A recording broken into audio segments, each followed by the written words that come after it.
So the Barbarian is our only class that's returning from Diablo 2, and he is a melee-oriented class. Very kind of brutal and vicious melee character, all about diving into the fight, getting completely torn up, and tearing up his enemies. So he's very durable, and he's very focused on kind of short-ranged abilities. His one downside is he doesn't have a lot of range, so he tends to have a lot of abilities that kind of close with enemies. So some of his more signature abilities, he's got something called Leap Attack, which allows him to kind of leap from where he is anywhere on screen and land right in the middle of enemies, do a massive amount of damage.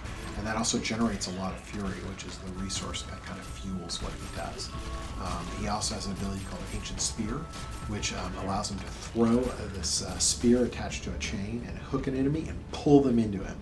So even his ranged abilities really involve more melee attacks. And then he also has just very powerful kind of physical moves. He can hit the ground and cause a kind of localized earthquake, and we call that ability Seismic Slam. And he can also stomp on the ground and stun any enemies that are around him. We call that ability Ground Stomp. So the Barbarian's fueled by Fury, which is a resource that is whenever he attacks or gets attacked, he generates Fury.